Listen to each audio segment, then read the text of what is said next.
जाके साइकिल से ना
कितनी सुंदर डिमांड है पत्नी की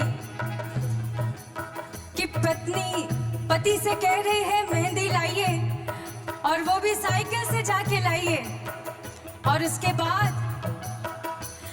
पिया मेहंदी लिया वो छोटकी ननदी से पिसावा, पिया मेहंदी लिया वो, पिया मेहंदी लिया वो की ननदी से पिसावा, पिया मेहंदी लिया वो छोटकी ननदी से पिसावा, छोटकी ननदी से पिसावा, छोटकी ननदी से पिसावा, छोटकी ननदी से पिसावा, छोटकी ननदी से पिसावा। हमरे हथवा में, हमरे हथवा में, हमरे हथवा में लगा दा काटा कील से, जाके साइकिल से ना पिया मेहंदी लिया दा मोती झील से, जाके साइकिल से ना।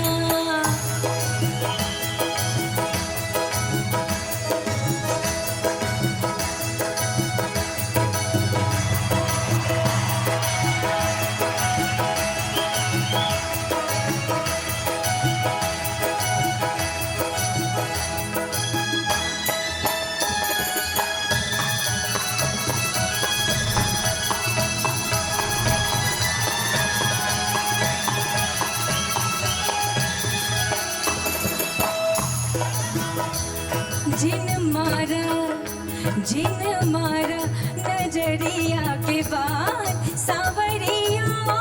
लागे चोट कर जवा में, जिन मारा नजरिया के बाद सावरिया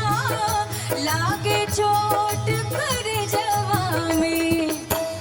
लागे चोट कर जवा में, है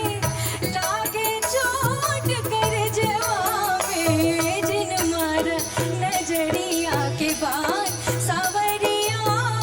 लागे चोट कर जवा में, जिन मारा नजरिया के बाद सावरिया लागे चोट कर जवा में।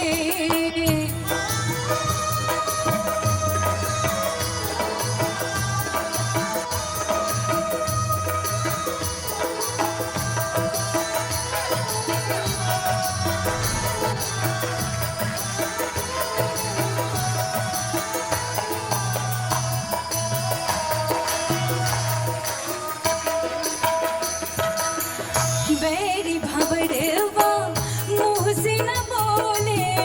अचरा खींचे घूंघट मोरा खोले,